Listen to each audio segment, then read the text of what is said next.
За өнөөдөр Монгол Улсын засгийн газраас гэмт хэрэг зөрчлөөс урьдчилан сэргийлэх зарим арга хэмжээний тухай засгийн газрын тогтоолыг баталлаа.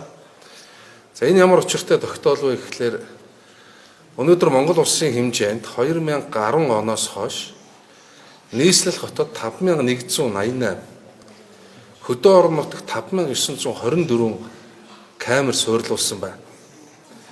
За бидний өдөр тутам ингээд хотын гудамжаар өөрсдөө амьдран суугаа газраар явхад камерууд суурилдсан байдаг.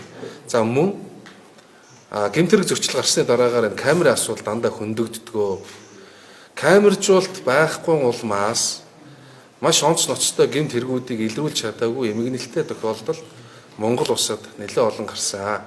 За мөн камерын тусламжтайгаар онц ноцтой гэмт хэргийг илрүүлсэн, нийтийн хэв журмыг хамгаалах, гэмт хэрэгээс урьдчилан сэргийлэх чиглэлээр амжилт гарсан ийм олон тохиолдлууд байсан. За ийм учраас Монгол Улсын засгийн газраас өнөөдөр нийслэл хотод телекамерын хяналтын нэгдсэн төв, за аймаг дүүргүүдэд телекамерын хяналтын нэгдсэн дэд төв байгуулахаар өнөөдөр шийдвэр гаргалаа. За ингэснээр ямар ач холбогдолтой юм гэхлээр Монгол улсад байгаа бүх камерууд нэгдсэн төвүүдээр дамжуулж нэг системд холбогдох нэ. За нийслэл хотын хэмжээнд 8 тэрбум, за орон нутгуудад 20 орчим тэрбум төгрөг камерын хяналтын системд зарцуулагдана. Өнгөрсөн хугацаанд цагдаагийн байгууллагаас ногоон бүс буюу камержуулалтын аяныг хийж хэрэгжүүлсэн, Чингэлтэй дүүрэг тэр чигтээ ногоон бүс болсон. Дахиад Улаанбаатар хотыг энэ камержуулсан бүс буюу ногоон бүс болгохоор ажиллаж байна. За ногоон бүс болсон Чингэлтэй дүүрэгтэхэд гэмт хэргийн гаралт эрс буурсан. Тэгэхээр бид одоо ойрын хугацаанд нийслэл хотдоо телекамерын хяналтын нэгдсэн төв, за орон нутгуудад энэ телекамерын хяналтын дэд төвүүдийг байгуулах замаар Монгол орон даяар суурин газруудаа бүрэн камержуулъя. За үүний үр дүнд бол нийгмийн хэв журмыг хамгаалах, гэмт хэрэгтэй тэмцэх үйл ажиллагаа маань шин түвшинд гарна гэсэн ийм агуулгатайгаар тогтоол гаргаж байна.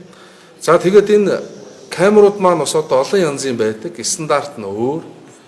За нэгдсэн сүлжээ байдаг. Энэний бол яг ингээд нэгдсэн стандарт болон арга зүйгээр хангах үүргийг цахим хөгжлийн яамд даалгасан ийм шийдвэр гарлаа. Тэгэхээр өнөөдөр Монгол Улсын засгийн газар гэмт хэрэгтэй тэмцэх, урьдчилан сэргийлэх чиглэлээр, камержуулах чиглэлээр нэлээд томоохон шийдвэр гарлаа.